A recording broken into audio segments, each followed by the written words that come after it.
welcome to another episode of the Six Figure Vet podcast, where we showcase the success stories of Black and Brown veterans that have successfully unlaced the boots. Please be sure to like and comment to the Six Figure Vet podcast on YouTube, Spotify, Apple Podcasts, iHeartRadio, or wherever you listen to your favorite podcasts. Now, y'all, today's guest is nothing short of extraordinary, okay? Meet Warren, an Army veteran who took his discipline, creativity, and entrepreneurial drive from the military to the media world. Alongside his wife, Cass, who is also a veteran, this dynamic duo started a thriving podcast production company that's giving life to some of your favorite shows. I'm talking about legends like David Shands, Angela Reese, Megan Ashley, DeVille Ellis, Lotto. I mean, baby, we could just keep going and going. But what makes Warren's story even more beautiful is how he found love and partnership with his wife, Cass, and was able to build a beautiful business.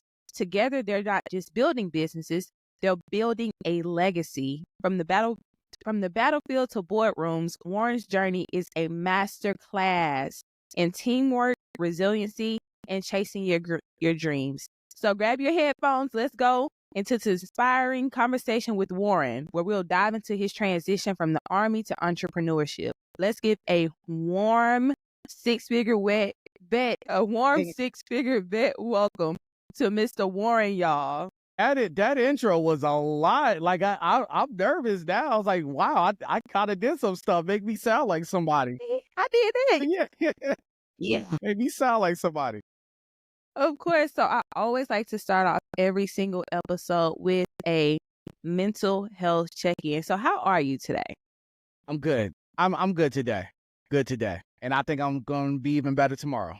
Okay. I love that. Yeah. I love that. You know, I feel like a lot of times when people ask, like, how you doing? You're supposed to say, I'm fine. Right. But no, like, for real. So I'm happy to hear that you're doing well. Yeah. Thank you. And like I said. And how about you? How are you doing? I'm doing good. I had a really ghetto, scary morning. Wow. No, very ghetto and scary, but I have a rental property. Okay. In Alabama, and my tenant called like, it's cold here and we ain't got no heat. So I'm like, what you mean we got no heat? So I'm like, I'm about to have to buy an HVAC unit. Oh my gosh, I'm nervous. But come to find out, like a fan or something was broke on the unit and it was like $200 to fix. So Okay, that's good. That's good. Yeah, so it was ghetto and it was scary, but we survived. That's good. They're good, you're good, so everything is good. Everything is good. So we on track. So, you know, I'm thankful. So Warren, give us a little backstory about who you are, your upbringing. What was you doing before you joined the Army? What made you even join in the first place? So I grew up in Philly. I was born in Philly. My parents were Army veterans. They actually met in Korea in like 1978. They knew each other for like 6 months, got together. Got married before they even met each other's parents and everything like that. And they've been married 45 years now. And so, yeah, and like I said, like they met in Korea, been together for like 45 years. We kind of bounce around a little bit. I was born in Philly. We moved to California where my mom is from. And then we moved back to Philly when I was like 8 years old, me and my sister and my parents. And I was there for a while. In high school, my grades weren't really that good. I didn't really know that much about, like, you know, if your grades are not good, you can still go to like city college or community college or something like that. I didn't really know what the options were. I always thought it was like, if you're not going to like Howard or something like that, you're not really going to be able to go to school and like get educated. So I wasn't really aware like what my options were. So I was 18, graduated high school. And I was tired of living under my parents' rule because I thought I was grown. And I was like, I'm tired of them telling me what to do. So I had the smart idea. Yeah. I'm like, I'm telling you, I was grown. Yeah, I thought I was. So I was like, I'm tired of living under my parents' rule. They're telling me what to do all the time. Let me go and join the Army. It's like, why join the Army? Is like, they're going to be telling me what to do even more than my parents were. But I just didn't know what options, you know, I had. You know, I always had a job, but I just didn't know. I just didn't really have a direction. And so I joined the Army. As far as like I got out honorable discharge and everything like that. But I never really took to the Army as much as my counterparts did. I tried to treat it like it was like a regular job. And it's like, it's not a regular job. Anybody What who's do been you in, mean by that? What do you mean you tried to, especially at the time that you served? How was you trying to treat it like a regular job? so I joined in 99 and I joined in 99 and got out in 03. But when I went in, I tried to like, I thought it was like, you go to work, you come home, and it's like, but no, they control every single aspect of your life. And that's one part that I didn't really like. I already had structure. Like my parents were always very active in my life and everything like that. So I already had that structure. I've been working ever since I was like 14 years old. So I always had like structure. I never really had anybody that had to be like bearing down on me, like force me to kind of get up and do what I needed to do. Right. And so that overbearing kind of thing that I experienced in the Army, I didn't really take to it very well. Because it's micromanaging. Yeah, it's micromanaging in like the best way possible. Like some people actually need that, but I never really took to it as well as everybody else did. And they control the way you cut your mustache, the way you have your hair. Like even when you're out at the mall with your friends and stuff like that, if you see like your sergeant, it's like you kind of stiffen up, and it's just like. Yep. I just never took to that type of authority. Like I never really had any disciplinary issues or anything like that. I did my job. I got my little medals and accommodations and stuff like that. Never had any issues, but it wasn't really for me. Yeah. And so like I did what I needed to do. I got out. Fast forward, I used a GI Bill, bought a house with my wife. I used my VA loan, the GI Bill. Like I took advantage of opportunities outside, but I didn't really take advantage of as many opportunities while I was in. And that's one of the regrets that I had when I was in the Army. I didn't really see all the opportunities that there really were available to me. Exactly. So you said both of your parents were in the military, right? They met in They actually Korea. met in Korea. And my uncle was over there too. My dad's brother was over there too. Yeah. So I have a lot of people. Out. Yeah, I have a lot of people. My grandfather and his twin brother were in. My wife is a disabled vet. My daughter, she just got out as a captain Wow. a couple months ago. And so I have a lot of it, and I don't really think about it very often, but I have in my sister-in-law, she was in the Army. Like I have a lot of people in the Army, and none of them retired. All of them kind of just used the benefits and kind of, used the military service as, kind of took advantage of it, but nobody actually retired. And I knew I was going to retire. Yeah, and that's the thing. And I'm so happy that you said that because, when you end, they try to make you feel like if you get out, then that's just it. Well, they literally told me that. Like my first sergeant, because I ETS from Korea. When I retired, when I ETS, my first sergeant said, "I don't want to see you back in Philly sleeping on a park bench." And it's like, why would you assume I was going to do that anyway? And that's wild, but it's just like, I guess, and not to knock anybody who stays in, but it's like I want to find a better word, but it's like institutionalized. It's like that's exactly what it is. Yeah, you see the military is like the only thing, and it's like if you've been in there since you were 18, and like you're like you've been in there for like 20 years or so, it's like you really can't see it from anybody else's perspective. And it's like if you love it, that's great, but it's like you have to be able to see like this is not for everybody. This is kind of just a path to something else for a lot of people. Yeah. I thought when I joined, I thought I was like, man, I thought I was going to run into like all these Captain Americans and all these super soldiers. It's like, it's just a bunch of regular people trying to figure it out. In a uniform. Yeah, it's just a bunch of people. Much respect to everybody that's serving in the military. Like, I really appreciate everybody's service, but what civilians don't realize, it's a bunch of regular people. It's regular people. Yeah. We're not superheroes. No, we're not. Some of them are dirtbags, actually, if you just want to keep it a bean. Thank you for saying. Yeah, I mean, like, it really is. Yeah, it really is true. But it's people coming in for all different reasons. Some of them really take to that and they love it and they run with it. Other people's like, yo, this is just for me to get some money for school or to get some benefits, or it's not. Like, I really didn't have the attitude, and just be honest, like, I didn't join to, like, serve my country. I joined because my parents were getting on my nerves, and I was getting on their nerves, and I needed a good, steady job. Yeah, and that makes sense, and I think it is very realistic. I tell anybody, like, if you haven't found your footing yet, and you are looking for any type of stability, join the military. Yeah. And they keep increasing the age because they need people. Right. Join. Yeah. Yeah.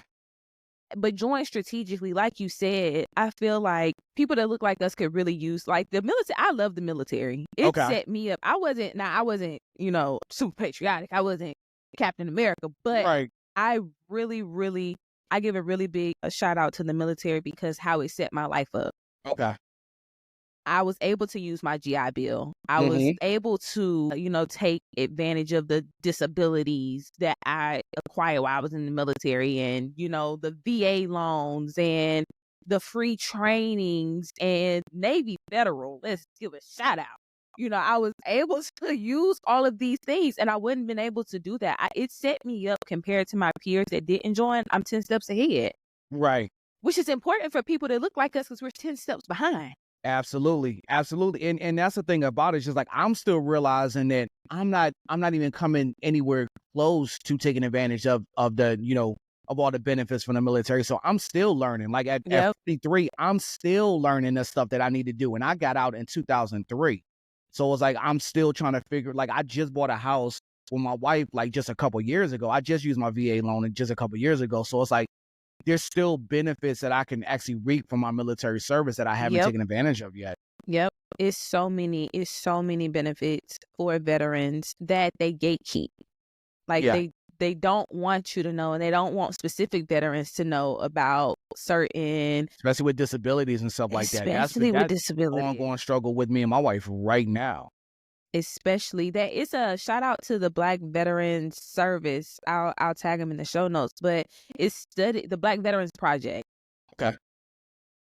It's a really dope veteran by the name of Richard, and he has quantified the disparities Black veterans are facing. Like, it's not just, oh, you're having a hard time getting your disability. Me too. You're having a hard time using your VA loan and figuring out information. Me too. No, like, it's strategic. Like, it's a reason. Like, it's discrimination against Black veterans. Absolutely.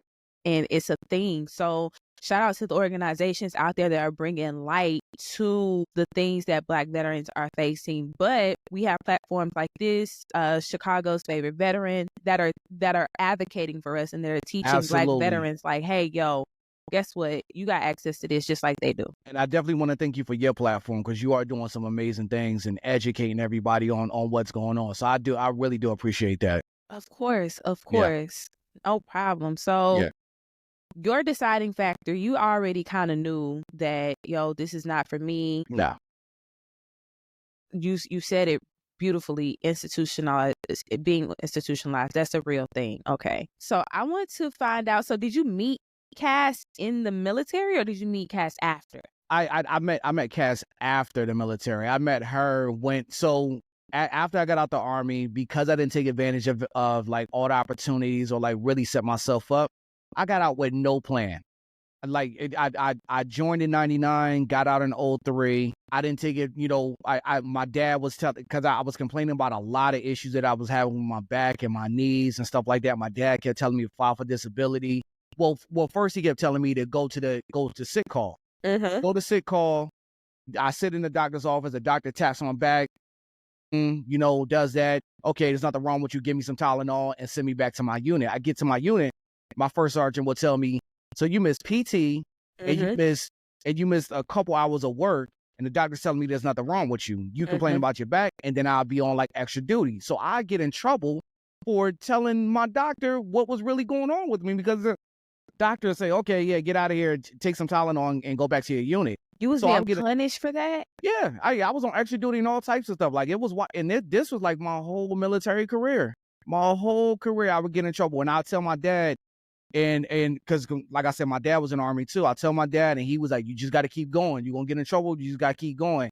And after a while, I just got tired of it. And so when I got out, he told me to file for disability. I went there. I went to the VA in Philly, filed for disability. Same thing happened. There's nothing wrong with you. There's nothing in your military records saying that you really have any bad conditions or anything like that. But yeah, so I just kind of just gave it up after that. Mm-hmm. But But when I got out of the Army, like I said, I really had no plan. So I got a job at the National Park Service down there by the Liberty Bell. It was like a government service job. I got that job, and I was just staying in my parents' house. I moved back in with my parents' house after joining the Army. Everybody's all proud of me and all this other stuff. I came back home with no plan, stayed there for about a year. Then I got my own little apartment. But I came back to Philly, and all my friends were doing the same thing. I fell into doing the same exact thing that I was doing. I'm like, I might as well not even join the Army. Like, what did I go through? All this headache and all this pain and traveling to places I didn't want to go to. And I come right back home and I'm doing this. It was almost like no time had passed. And so, I, like I said, it was 2003. I stayed in Philly for like 2 more years. I left in 2005. My grandmother was like, come down south, get your head together, figure out what you want to do. And my uncle was down there too. And was this the uncle that was in Korea? No. It was my dad's other brother. And so he was like, they was both like, come down south, come to North Carolina, get your head together, get out of the big city, kind of just relax a little bit, figure it out, get a job down here, kind of relax and figure out what your next steps are. And so I wound up getting a job at a hospital, and Cass was actually leaving Georgia, moving to North Carolina around the same exact time. So we wound up meeting at work, fell in love, got married. Yeah. It's so weird how things lined up for us. But we had a lot of common. She was a vet. I was a vet. She was leaving the city that she was living in, trying to get a new start, moving around family and kind of just figuring stuff out. And we wind up saying that North Carolina was a little bit too slow for us. And so we wind up moving back to Atlanta together. Yeah. So and that's the love story of Warren and Pat. It really was awesome. Yeah. That's beautiful. So, and everything happens for a reason, right? And I know moving to North Carolina from Philly was a culture shock. It wasn't a way, but being in the military, kind of bouncing around to moving, because one of my first duty stations was in Texas, was Fort Hood. So I was in Fort Hood, but even before that, I was in Fort Lee, Virginia. I went to Fort Knox for basic training. So I was used to kind of bouncing around, and I knew me being around my same peer group in Philly wasn't going to be good for me anymore. Like I needed to kind of get out and experience a little bit different and kind of maybe slow down a little bit. So when I moved to North Carolina, when I first moved down there, it was slow in the right way. And then I kind of missed the city after a while. And I'm just like, and then the opportunities were drying up because it was right outside of Fort Bragg. So it was a military base right there too. So it was like the opportunities were drying up. Jobs wasn't really paying like that. And I'm like, if I'm going to be broke anywhere, I'm going to just move to Atlanta and just try to figure it out. Now, if we wind up in the same exact situation, at least we tried in a bigger city, but not moving all the way back to, because my wife is from New York. So instead of moving to New York or staying in Philly, we was like, let's go and just move to Atlanta, because we kept hearing so many opportunities just out here. And we moved down here, and we moved to Atlanta in 2011.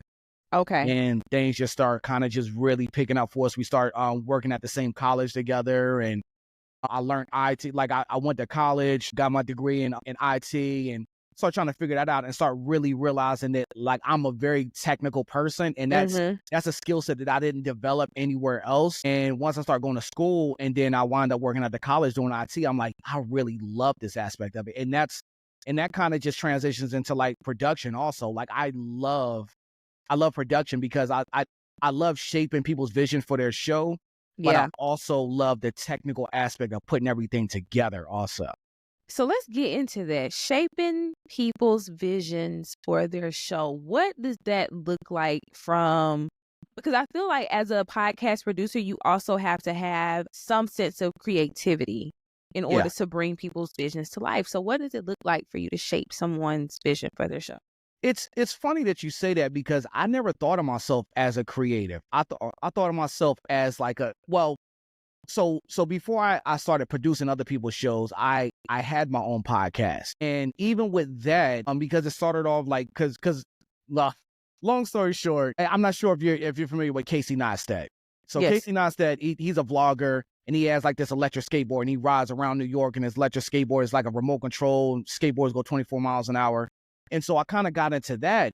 And there was a large group of people who rode electric skateboards. And like me living in California for a little while, I was always into like extreme sports and skateboards and BMX bikes and stuff. Like I'm an 80s baby. So like I was always into all that stuff.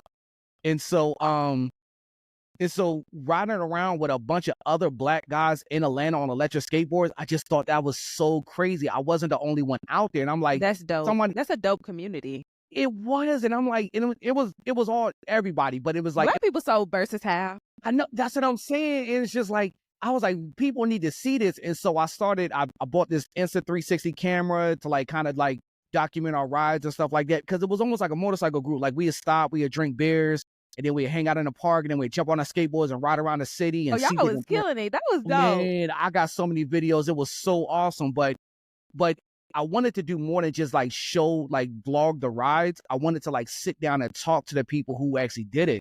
So the first version of my podcast, which is like sitting down with people who ride electric skateboards, talking about the camaraderie and things like that.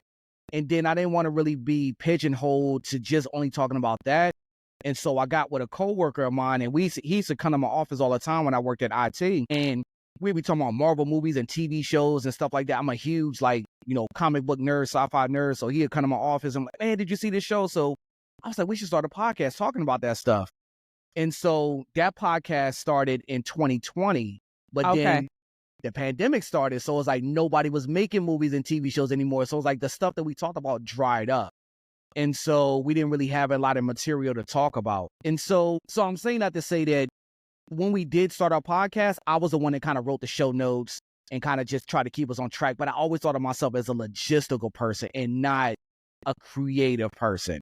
I'm the facilitator. Like I buy the gear, figure out how to use it, set the cameras up, and kind of just keep people on track. But I'm starting to realize that is a creative element. And that was very a creative. Very long way of saying that I didn't think of myself as a creative before, but I do now. But yeah, that I think of myself as a creative now, but I didn't before. So potting, first of all, you had a super dope concept. You had an extremely dope concept. And we know potting is everybody wants to be in front of the camera. So what made you do a full transition from being in front of the camera to being behind the camera? That's a great question. One of the things that really made me kind of transition is because I felt like there are people who can do what I want to do, but do it better. Like, I feel like there are people who are way more articulate than I am. They can express themselves better than I can. They can take a movie concept or break down a movie better than I can.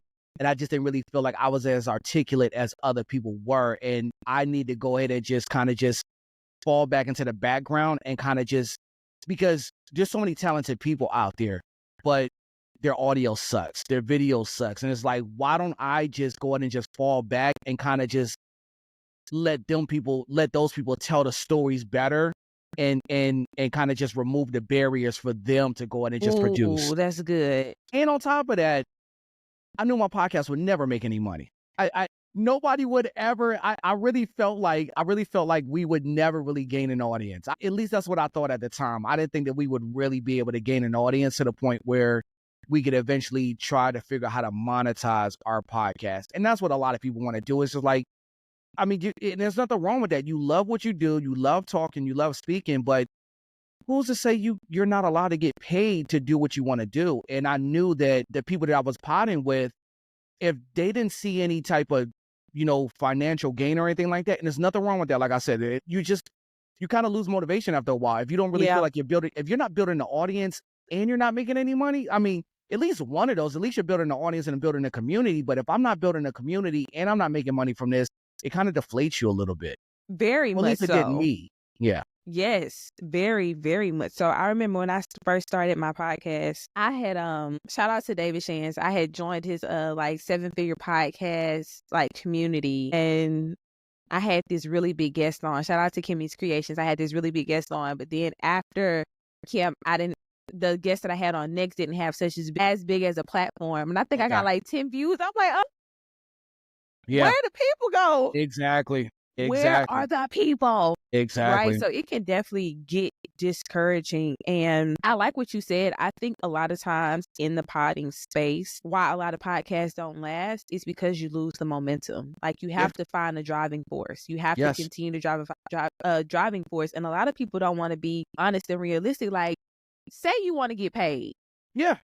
Just be honest. There's nothing wrong with that. It's nothing wrong with that. That's why you have a job. But if you can if you can entertain people as your job, there's nothing wrong with wanting to get paid from podcasting. And I think, I think too many people start with the vision of, oh, we had this great conversation. Oh, we so funny. Let's start a podcast. And it's like, that's going to die out fast. It doesn't really work like that. And it's like, you're not building an audience, and it seems cliche, but you really have to serve your audience. You have to give them something. You can't just be, oh, we cute and we talking and we talking about dating. Nobody care about your dating life. At all. We don't even know you. Nobody cares. Nobody cares. And it's like, but there are good dating podcasts, but if you look at what they're doing, they're serving their audience.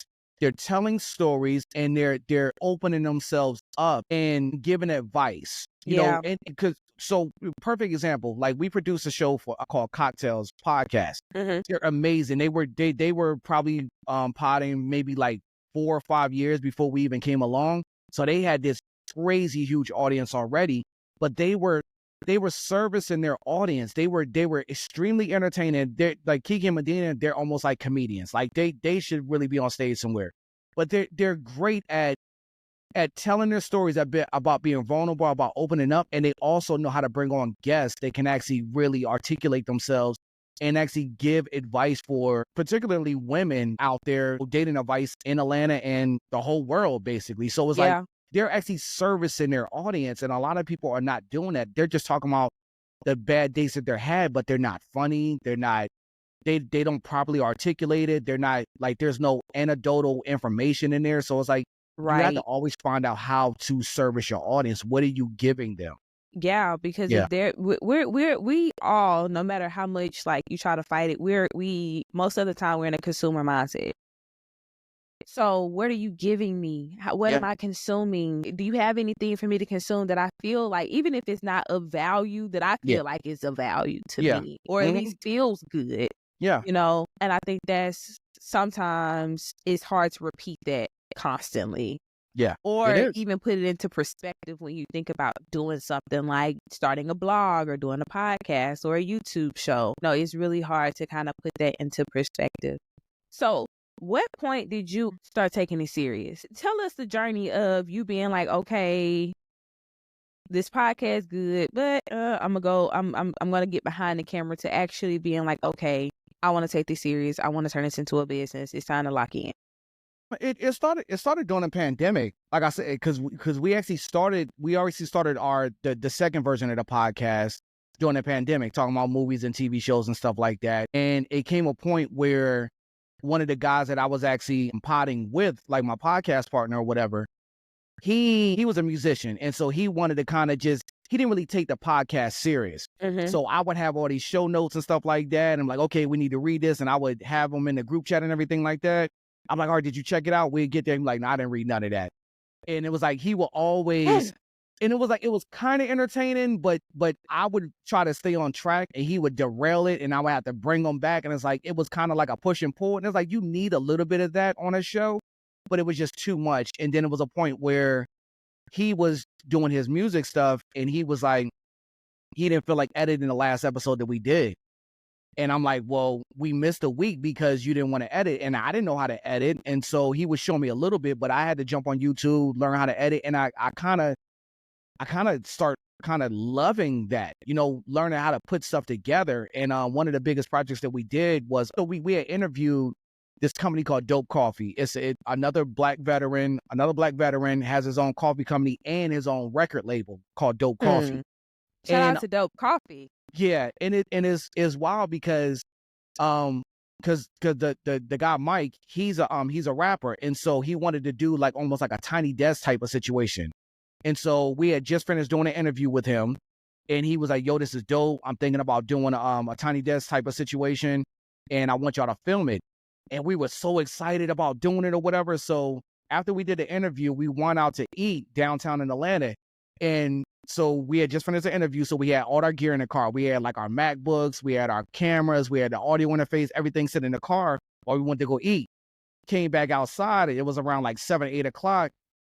And my homeboy, he had jumped in his car and he was like, why is it so windy in my car?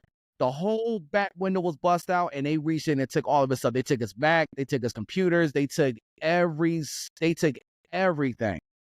I had my audio interface in the car. Actually, it was very similar to that right there. It was like an audio interface to like plugging the microphones. I still had that, and I still had like one of the cameras. And so we were just kind of just operating off of that. But after that situation happened, we were like super deflated. Like we just really kind of just, what are we gonna do? I wanted to quit, but it's like, and we had that job coming up. Like we had just got hired to like do coffee. Yeah, so we wound up getting a couple more things together, and we wound up pulling it off. Like we grabbed, we got some cameras, filed insurance claims and stuff like that, got all the cameras and stuff like that, and we recorded that. And he didn't want to edit it. My podcast partner didn't want to edit that video.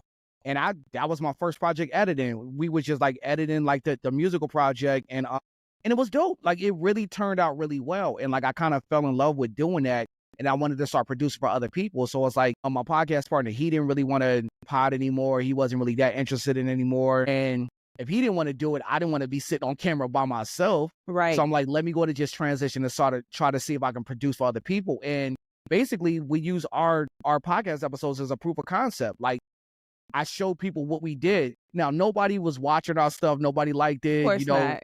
This is an example. But this is an example. Like, if you like the way our stuff looks, we can do this for you. And at first I started charging people like $80 to like do their episodes. And I start realizing the amount of time that I spent doing something that I love, I get paid 3 times, like I'm getting paid 3 times more money doing this than I would at work. And I actually loved my job at the time. I was doing IT at a college. It was super easy. Like they didn't really bother me too much or whatever. I kind of just had my free reign and kind of do whatever I wanted to do. But I started doing math. I'm like, if I spend more hours doing the thing that I really love doing, which is producing podcasts, I can make way more money than I do at work. Yeah. And it wasn't that easy yet, but I mean, but the numbers were there. You know what I'm saying? As far as like how much money I could make if I got more clients. And so I started kind of just building that up a little bit more and got to the point where I was able to, after work, after I get off work at like 5 o'clock, I would run to the studio, bring all my stuff, and I would just set it up in podcast studios and have different clients and stuff like that. So it's like it started kind of building up. And then when my wife came on, it's like it just took over. Like it just went crazy. Yeah.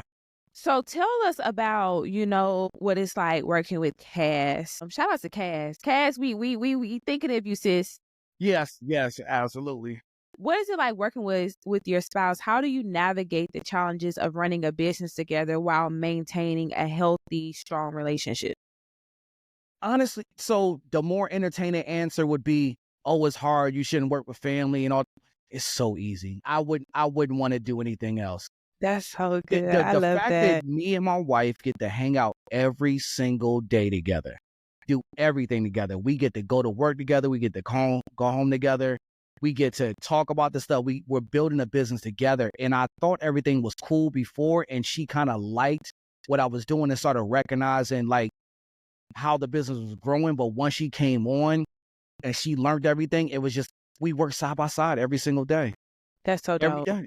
And it's just easy. At first it was harder for me to like turn it off, because it's like before she came along, it was hard for me to turn it off, because like I would be at work talking about it, and then I would come home and like, hey, we met so-and-so and did this and recorded this. And it's just like, and she always listened to all the stories. She let me run my mouth all the time over there. But like now she's in it, and it's like, I can't imagine going back, because it's like, we'll be out there recording. It's like, it'd be like T.I. or like Killer Mike or like just different people we're recording with, like Cocktails or like Jesse Wu and stuff like that. And we're meeting all these people together. Like I don't have to come home and tell her, hey, I just met so-and-so. Like I would hate that. Like if we couldn't do this anymore and I had to go out there and I was meeting all these famous people, And we met, like, I don't know if you watched like Cutler's Court, but we met the Cutler. Like, we just met so many Oh, that's people so just out dope. there in the world. And just I'm not sure if you watch Sisters, but we met Yes. Zatima, Zach, and Fatima. Zach and We met them like pod, and it's just like, it's just so awesome. We get to meet so many people together, and it's like, it's people that she actually watch on TV that she yeah, gets like interact with, and not just meet and take a picture. Like, she's worked with these people, working we with work them. with these people, and it's just great that we can do this side by side, and she's just as interested in it as I am. Yeah, so now Love it. it's literally a family business. It's a family business. Affair. Yeah. So, as you mentioned, you have worked with some very, very big names, from the stars of Sisters on BET to David Shands, Angela Reese, Lotto, Jessie Wu. I mean, you name it, baby. Warren got the pictures. All right. How did you strategically place your business, especially because you said this didn't start until post-COVID, right? So that's fairly new. Yeah. How did you position yourself to get into these spaces? So, you know what? Okay, so I'll give the quick answer first. Instagram. Okay, what about Instagram? Because everybody got Instagram. DMing people, having something. So it helped because we had our own podcast before. We had a proof of concept, and I had a passion for trying to figure it out. Like, I watched, like, my favorite channel on YouTube is watching Think Media. Like, I love that channel. And especially when Omar was on there, like, I used to just watch them all the time. Watching people, you keep mentioning David Shands, watching people like him, and just figuring out what cameras they're using, figure out what audio interfaces they're using, figure out what microphones they're using, and just building. And then like, a lot of things really took off. I'm not sure if you know who Mandy is. Mandy B, she had her podcast was named Horrible Decisions before. They just changed it to Decisions. But she had a podcast, and just reaching out to her, just telling her how dope, her stuff is, because I started really tapping in with her podcast when Joe Budden started his podcast network and started branching out and having other people. Yeah. And I didn't know very much about her before, but when she started a podcast under his network, I reached out to her and I said, it's really dope, because she was always getting on like, she's different when she's on other people's shows. And she was breaking down the business of podcasting, like how podcasters can actually really make money. And so I thought that was really dope, that she just wasn't gatekeeping. She was like, this is how I make money. This is what I did. This is what you need to do. And she was breaking like terms like CPM and SEO and all this other stuff that I never heard before. Yeah. And so when I'm learning how to actually just set up cameras and set up microphones, she's talking about how to make money. So I reached out to her. I told her, it was dope that she's really presenting all this information. And she reached back out. She started looking at some of the stuff that we produced, because at that time we were already working with cocktails. And she started, I'll take that back. We got cocktails. We started working with cocktails and B. Simone, because she had reached out. She saw that people needed people in Atlanta, and she already saw that we was doing stuff. So she was like, she put us on to cocktails, and we started working with B. Simone and Megan Ashley through her. Yeah. So and even Ask Ashley podcast, reaching out to people, long story short, reaching out to people and DMing people, and then having something to show, not just saying, hey, I can do this, but saying, this is what I've done. If you like this, I can do this for you. And it was just as simple as that. We're trying to transition away from depending on social media as much. Like, what crazy thing is, we don't even have our website fully together, but that's something that we're building out right now. But we're trying to build an infrastructure outside of just depending on Instagram. But Instagram was the thing that really got us popping. But the dope thing about it is y'all work so dope that I feel like at this point it's word of mouth. And that's what it's starting to be too, because I started looking at that too. I'm like, I haven't really found new clients on Instagram as frequently as I used to. But people are saying, hey, I found you on such and such, and I saw what you did. Or a lot of times our clients will interview somebody, and then a person who's the guest will hire us to do their own podcast and work. And I always tell my wife, work leads to work. When you out there working, it leads to work. Like, we're about to work with Jessie Wu tomorrow, and God knows who she's actually going to be interviewing. And once they see what we do and our turnaround behind it, they're going to turn around and say, hey, I need somebody to do this for me. Yep. Yes. For me, Warren, why I found your story so intriguing, because I feel like it's the epitome of opportunity meets preparation. I feel like you are like that should be like y'all's slogan because how I might steal that. listen, do that. Listen, because it is I feel like that's the epitome of your business is opportunity meet and preparation. Like and pivoting. Okay, maybe I ain't gonna be the best podcaster, but let me tell you something. I can edit, I can Yeah. produce. Yeah. So let me take this thing that wasn't successful, this lemon, and then turn it into lemonade by showing people, okay, yeah, don't worry about how many views it got. Just look at the Yeah. product. Exactly. I could do this for you. Do you need this? And then another really, really dope thing about how you place yourself in the podcasting industry, you found David once, one time he said, don't come up and ask me how you can work with me. Come up and tell me what you can do for me. Exactly.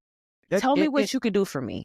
And that's the thing about it. Like, so we just did like an onboarding call yesterday, and he was asking a lot of questions. Like I laid out all the production, like how we do stuff and like how we pull up. Like we're and that's the thing about it. We're fully mobile, so we don't even have our own studio. So when somebody wants to record, no overhead costs. What? Nope. We don't have no overhead. It's just like You we a already bought our stuff. You a wild. Yeah. So yeah. So he was the client has a boxing gym, and he wants to do like a boxing podcast where he brings on like different athletes and stuff like that, talks to them, breaks down the entrepreneurship of like being an athlete and everything like that.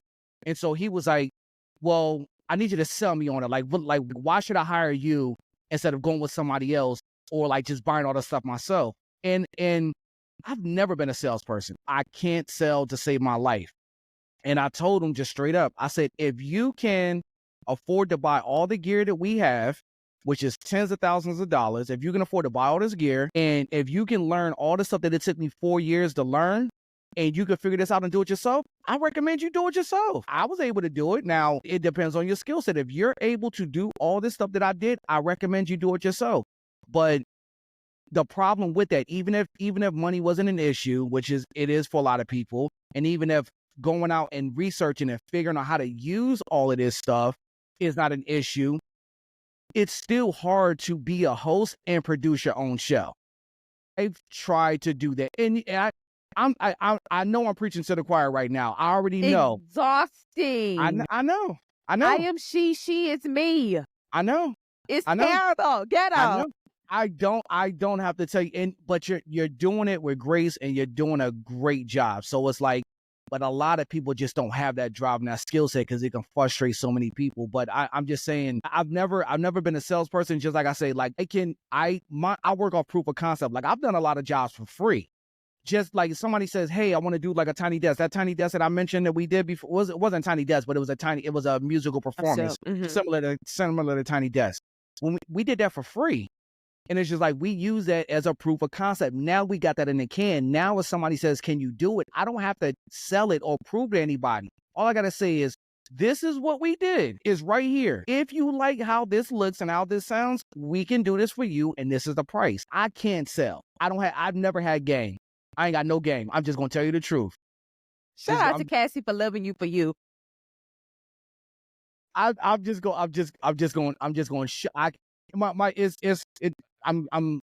almost 50. Well, I'll be 50 in a couple of years. So like I can start using the old man terms. I can show you better than I can tell you. Listen. I can show you better than I can tell you. Yeah, it's never going to expire. I can explain it to you. Sometimes I'll stutter. Sometimes I misspeak or whatever. But if I just show you what we've done and you like it, that's all you need to know. I can do this for you. What advice would you give veterans or just any Black creative or somebody that wants to get into the media or entertainment industry, that wants to not get in it to be in front of the camera, but wants to get in it to do production or to do things that are more so behind the camera? What advice would you give to them? Steady. YouTube University is the best source of education. If you don't have the time to look at YouTube videos for a couple hours a day, then don't even bother. Yeah. Don't even bother, because it's right there. I'm not against education. Well, I'm not against education. Like if you want to go to college, you can. But to be honest, like even when I was going to school for IT, a lot of stuff they were teaching in school is already outdated by the time you get out of school. So It's like YouTube is constantly evolving, constantly changing. And so if you don't want to take the time to watch a couple hours of YouTube videos a day, you'll never be there, because we had a client, because speaking of pivoting, we instead of just producing shows for people, some people say, man, I just want, like, some people say, like, money is no object. So I want the audio interface you got. I want the microphones you got. Go ahead and tell me everything and come out to my space and build out a studio. We do studio builds also.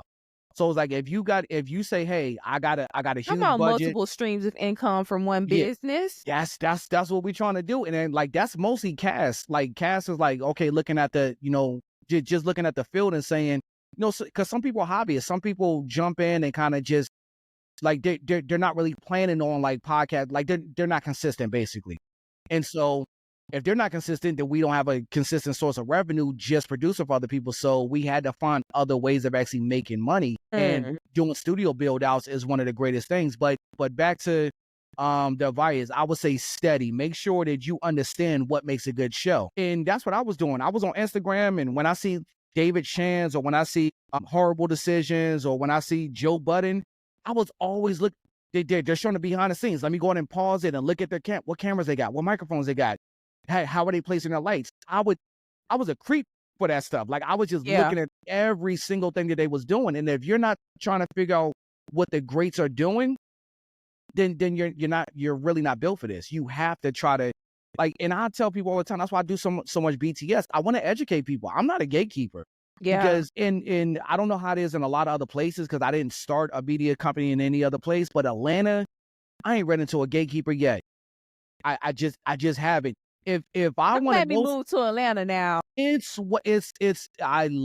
feel more at home in Atlanta than I ever have anywhere I've ever lived in my entire life. If you want to know how to do something and somebody is already doing it, people who are supposed to be my competition, there's a bunch of other production companies out here that produce podcasts, and we're probably more expensive than a lot of other people out here. But when I was starting off and asking them questions, oh yeah, do this. Come over to my studio. I can show you how to do this. And that's what I do that for everybody else. I get DMs every single day with people asking me questions. And you're not my competition. I can't, as much as I like to, I can't produce every show in Atlanta. Nope. Me and Cass can't do it. We only do one show a day. We gonna give you all of our time, but whoever their client is that day, we're gonna give you all our time, because Atlanta traffic is kind of crazy, and I don't want to be leaving one job and run into another one. So yeah, back to your question, you got to steady other people. We post a lot of BTS. If you want to study somebody who's going to constantly be showing you what cameras are using, what audio interfaces, just jump on our Instagram page. Check that out. Pause it. I show you the cameras that we use, the interfaces we use, the microphones we use. Study that stuff, and then study other channels like Think Media. Watch what David Shands is doing. Watch what all these other people are doing. If anybody's posting BTS, you're supposed to be on Instagram, pausing that, looking at their cameras, and then Googling that stuff. Yeah, screenshotting, bringing out all that stuff. The information is out there. It's already out there. It is definitely already out there. So from your perspective, how has podcast evolved since you started, and where do you see it heading to in like the next 5 years or so? That's a great question. Video is definitely more important than it's ever been. Because you just transitioned from an audio only podcast to a video podcast. It's super important. And one of the reasons why it's more important now than it was before is because video podcast allows you to have different content. It's like, if you just had audio only, you can't, what are you going to post, like a waveform on your Instagram or whatever? Like, and that's what a lot of people have done. Yeah. But you have options right now. And the video quality don't have to be, it just has to be something for somebody to latch onto, because it makes it searchable. Because audio only podcast, it's hard to really search that. Like, how many podcast clips have you sent somebody that was just audio form? It's always a clip of a video, something that you see on Instagram. Yeah, a video clip. It's always a reel. It's always a reel. It's always a reel. It's always a TikTok. It's always something. So it's like, have something where you can have, and to be honest, I only watch video podcasts. If it's an audio only podcast, I'm sorry, I'm just not engaged. And I don't even have to be looking at it the whole time. But if it's an audio, if it's a video, I don't even be looking at it all the time. I don't even need to be looking at it, but I'm gonna pull it up on YouTube. Yeah. And I'm gonna let it play in the background. Yeah. And then the thing about it is, like, even with with video podcasts, like before, YouTube was the only place where you can actually put them. Now now on YouTube, there's actually a specific tab for podcasts. And so if you put your stuff over there, it's going to be more searchable. And also Spotify is doing video podcasts now. And with Spotify, you get monetized way faster than you would if it was just on YouTube. So the evolution of podcasts, I think the term podcast is so loose because it's like a podcast really is. If it doesn't have an RSS feed, if it's not on Spotify and all the audio platforms, it's not really a podcast. Even if you got these microphones and it's on YouTube, it's technically not a podcast. Right. But that term is actually becoming a whole lot more broad than it used to be. But even with us, we're starting to produce more shows. Like we're starting to produce game shows. We're starting to produce cooking shows. We're doing a whole bunch of different things. And it's like, oh, that's dope. It's just having conversations around different elements. Like, somebody asked us, hey, I want to go fishing with my mom. Can y'all do that? And we weren't set up at that time, but we started getting more and more requests to do different things. And it's like, okay, now we're starting to meet clients where they're at. They're starting to have these really creative ideas. Like they're podcasting in the kitchen, doing mukbangs and different things like that. So it's like we're a podcast production company first, but it's like people are getting so creative. You got to kind of meet people where they're at. Yeah, you have to keep up. And that's the thing I love. Our clients challenge us all the time. They be asking us to do the craziest stuff. And it's like, okay, yeah, let's try that. I'm down. Yeah, let's try it. Like, let's go in and try different things.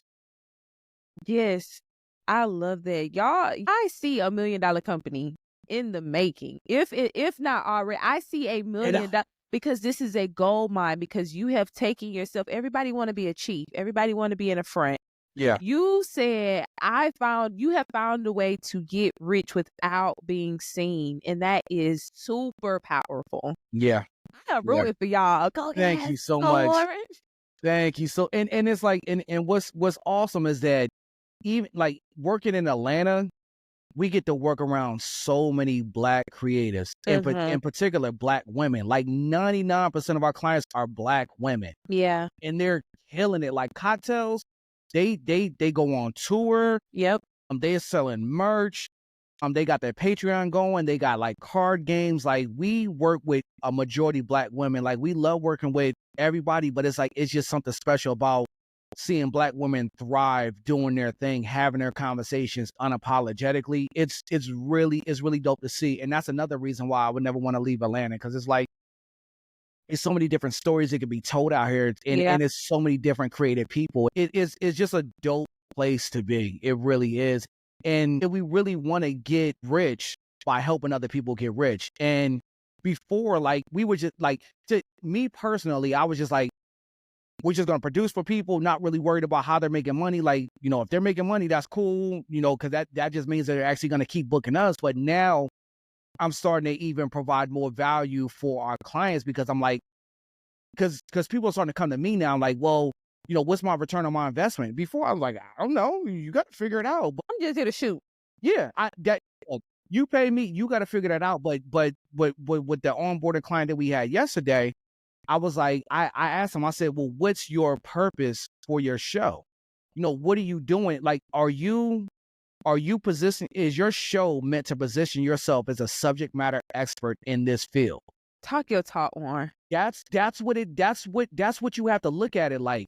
And that's what kind of motivated me to kind of get back into it, because now I'm starting to realize I love talking about this stuff. Yeah. I'm a nerd. I love talking about like setting up all this gear. I could talk about this stuff for hours. So it's like, if I'm not, I have to start taking my own advice. I am a subject matter expert in this field. You are. And I have to kind of just start doing it. So it's like, so now I'm telling people, you have to set yourself up as a subject matter expert in this field. And like, so the client is a boxing coach. And I'm like, you sit here week after week and tell people, the different techniques and stuff like that. They're gonna choose you over another gym because they feel like they know you now. Yeah. So your podcast will help increase your memberships. Do you have merch? Because if you're building a community around sports and boxing and stuff like that, you can start having just merch that has like your logo and stuff on it. People will buy it. They know it's the same shirt as everybody else's shirt, but because it has your logo on it, they feel like they're part of the community. and they're going to want to buy that shirt because it's from you, because they want to feel like they're part of that community. So it's like memberships for the gym, merch. You could do like brand sponsorships, like really organic stuff. Like you could have like if Spalding or something like that want to sponsor their gloves or like tap into your community because you built that community and you built that trust with them. Now, when you start recommending products from like all these different sports athletic companies or whatever, there is a natural integration of what they're selling and what you would recommend. So now I'm starting to be able to like coach people like, yo, this is set yourself up, build a community, and now they're going to start trusting you. And then brands are going to say, they trust you. So can you sell my products to your clients? I mean, to your audience. Yeah. Because you built that rapport with your audience. So now they trust the things that you say. Man, this is, I'm charging for this episode. I'm sorry, y'all. I know my content is supposed to be free, but baby, this is price tag. But tell the people what they can expect from the powerhouse couple at 404 Creators. So me and Cass got a lot of stuff coming up. We're actually in talks. Like we're talking about building a network. Because what we want to do, like, so is basically like, so to be like, our clients challenge us to do a lot of different stuff. Yeah. But some things, but even with that, sometimes you don't really get to do a lot of things that you want to do because I'm not getting paid to do it. You know what I'm saying? So it's like, I'm starting to get out of that mindset. It's like, I'm not going to set my cameras up until I'm getting paid for it. You know, I want to do this cooking show or this game show, but it's like, nobody's booking us to do it. So I'm not going to do it. And sometimes when like December was a slow month for us, a lot of people will book record in November and won't do anything in December. Time off. And yes, a lot of time people want to spend time, you know, rightfully so, with their family and stuff like that. So during that time, we weren't making the money that we typically make, and I didn't have an opportunity to like be creative and do stuff because I'm not getting paid for it. So I ain't pulling my cameras out until I get paid for it. So I'm turning that mindset off and saying, if I'm not getting booked to do stuff, I need to go back to that proof of concept model. More people need to be doing cooking shows, not just dating shows. They need to do game shows. They need to do musical performances. And I'm like, go back to that proof of concept. Just do it. Show people what they should be doing, and I'll let them replace me. Like, I want to start my own podcast, but I want to start it as like a roadmap, and then I just want to just phase back and just let somebody else take over as the host for my show. Yeah. I want to do it for a little while, and if I love it, I love it, but I want to be able to replace myself in my shows. So I'll start my own cooking show and then have somebody jump in and replace me. I want to start my own game show and then have somebody kind of just swoop in and replace me. So it's like, I need to stay creative, even though we're not booked. Even if we're not booked as much as we want to, that shouldn't be an excuse for us to not be creative. We need to still maintain that muscle. Look at you going from not thinking you were creative at all to flexing your creative muscles. I'm working on it. Working on some things. We see you. So tell the people where we can find you at. So right now, like our biggest source of like what we do is 404 Creators. We are a mobile podcast production company, which means if you got a beautiful space in and around Atlanta that you already want to record in, we pull up, we bring the mics, the cameras, the lights, absolutely everything you need to record your podcast. I'm literally sitting in my garage right now and I just built a little studio, and I just set up the cameras, and I'm actually recording in my space right now. And we can do this in your space. So if you got a nice space, if there's already like a photography studio or something like that, and you want to go and record, or you got a nice office in your house, we will pull up, set up all the cameras, the lights, microphones.